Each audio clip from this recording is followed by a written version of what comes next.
భూమి కంటే ఎక్కువ భారం మోసేది మహిళ. ఏ రంగం తీసుకున్నా కూడా మహిళలు నంబర్ 1.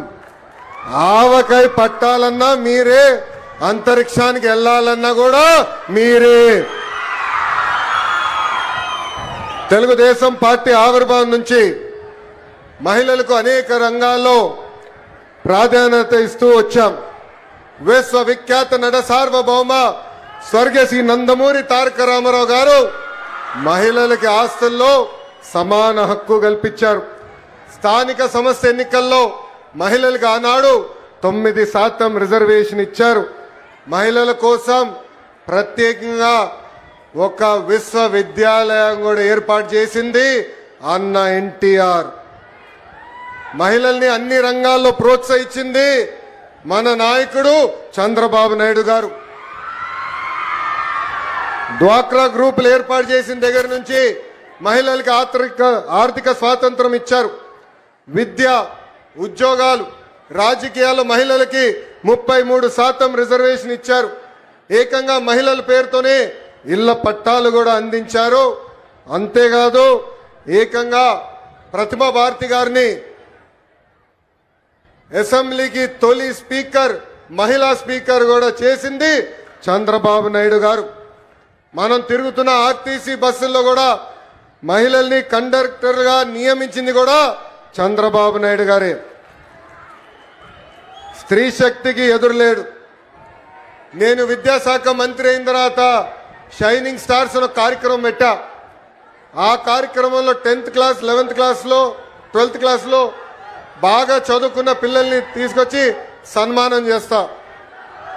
ఆ కార్యక్రమంలో నేను చూసా, ఎక్కడి చూసినా మహిళలే వచ్చారు, ఆడపిల్లలే వచ్చారు. 85% మంది ఆడపిల్లలే. అసలు అక్కడ మగవాళ్ళు ఎక్కడున్నారా అని ఎతుక్కునే పరిస్థితి. ప్రతిపక్షంలో నేనున్నప్పుడు మంగళగిరిలో స్త్రీ శక్తి పేరుతో అనేక సంక్షేమ కార్యక్రమాలు చేశా. దాంట్లో ప్రత్యేకంగా మహిళలకు కుట్టు మెషిన్లు, బ్యూటీషియన్ కోర్సుతో పాటు వాళ్ళకు కావాల్సిన పనిముట్లు కూడా ఆనాడు అందజేశాం.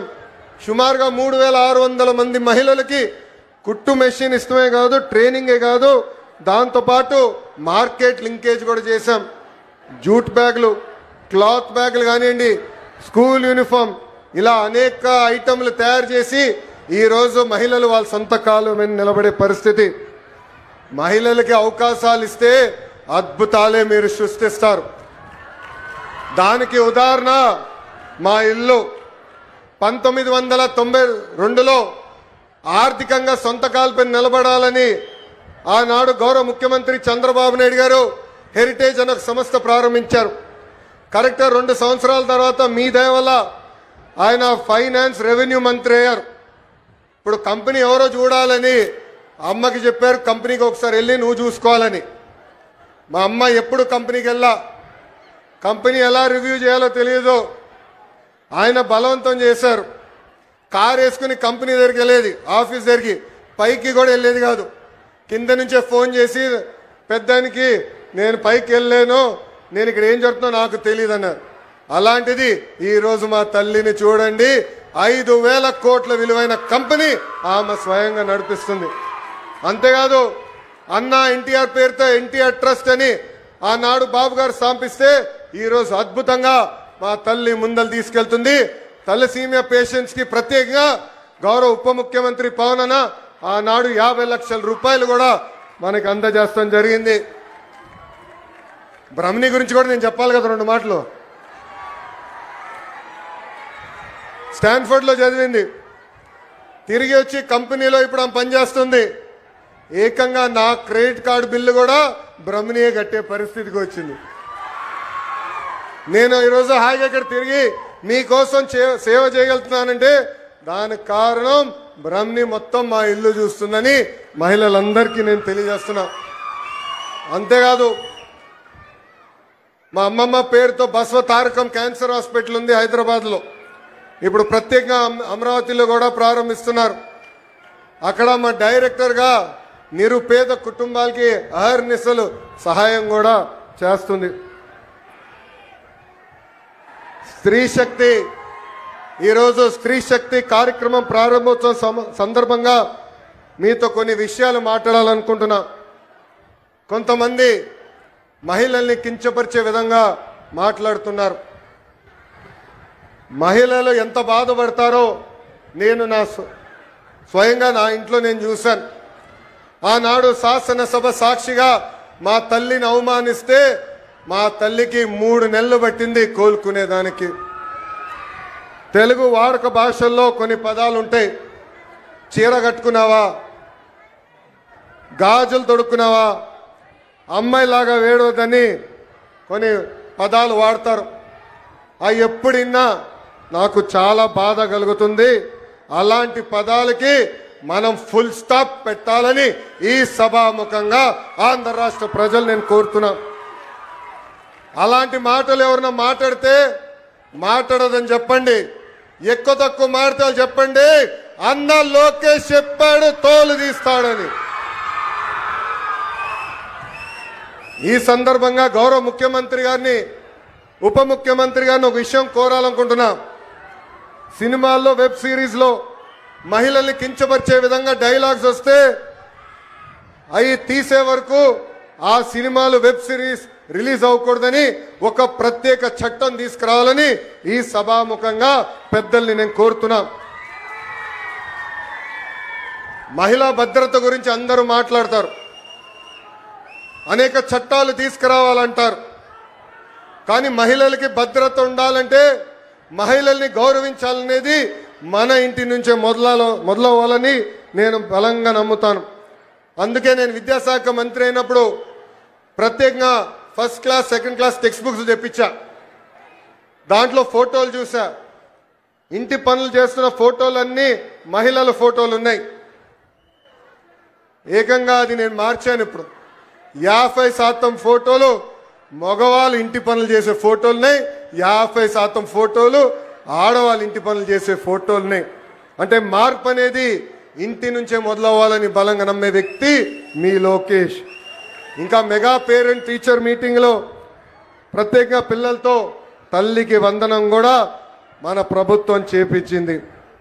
ఇప్పుడు స్త్రీ శక్తి పథకం ద్వారా ఉచితంగా బస్ ప్రయాణం కూడా మన ప్రభుత్వం ప్రారంభిస్తుంది.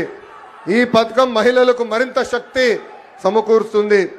చదువుకునే దానికి, ఉద్యోగాల కోసం కానివ్వండి, ఈ స్త్రీ శక్తి పథకం ద్వారా మీకు భారం తగ్గిస్తుంది. ఈరోజు బస్సు ప్రయాణంలో మా అక్క, చెల్లెలు, పెద్దమ్మ, చిన్నమ్మలతో మాట్లాడా. వాళ్ళందరితో మాట్లాడినప్పుడు నాకు అర్థమైంది, కనీసం నెలకి 1500 రూపాయల భారం మీకు తగ్గుతుందని. 2019లో సంపూర్ణ మద్యపాన నిషేధం చేస్తానని ఒక రాక్షసుడు అన్నాడు. ఏకంగా అమ్ముతున్న మద్యం ఆరోగ్యానికి హానికరం అని అధికారులు అనేక సార్లు చెప్పినా ఏకంగా ధనదాహం కోసం విషం కంటే ప్రమాదమైన మద్యం అమ్మి ఏకంగా తాలిబొడు తెంపాడు ఆ రాక్షసుడు. మహిళల్ని ఏకంగా అగౌరవపరిచారు. నేను చూశాను, పాదయాత్రలో మహిళల్ని కలిశాను. మీరు పడుతున్న కష్టాలు చూసిన తర్వాతనే గౌరవ ముఖ్యమంత్రి గారిని, చంద్రబాబు నాయుడు గారిని, గౌరవ ఉప ముఖ్యమంత్రి గారు పవన్ కళ్యాణ్ గారు కలిసి మనం బాబు సూపర్ 6 మేనిఫెస్టో కూడా రూపొందిస్తాం జరిగింది. సొంత చెల్లితో రాఖీ కట్టించుకోలేని అన్న మహిళలు సంక్షేమం గురించి మాట్లాడుతున్నారు. సొంత తల్లిపై కేసు గెలిస్తే వాళ్ళు సంబరాలు ఈరోజు చేసుకుంటే చాలా బాధ కలుగుతుంది. అందుకే వాళ్ళందరూ ఒకటే చెప్తున్నా, ముందల మీ ఇంట్లో ఉన్న అక్క, చెల్లెలు, పెద్దమ్మ, చిన్నమ్మ, అదేవిధంగా తల్లికి న్యాయం చేసిన తర్వాతనే మా గురించి మాట్లాడాలని హెచ్చరిస్తున్నా. చివరిగా ఒక విషయం చెప్పాలనుకున్నా. ప్రభుత్వ కొనసాగింపు అనేది చాలా చాలా అవసరం. 2019లో రాష్ట్రం దారి తప్పింది. దానివల్ల అందరం అనేక ఇబ్బందులు ఎదుర్కొన్నాం. కనీసం మాట్లాడడానికి స్వేచ్ఛ ఉండేది కాదు. ఆనాడు ముఖ్యమంత్రిగా పనిచేసిన వ్యక్తి ఇట్లా వచ్చి ప్రజల్ని కలిసే పరిస్థితి కూడా ఉండేది కాదు. యువకులు చాలా నష్టపోయారు. మన రాష్ట్రంలో ఉన్న పరిశ్రమల్ని పక్క రాష్ట్రానికి తరిమేసే పరిస్థితి.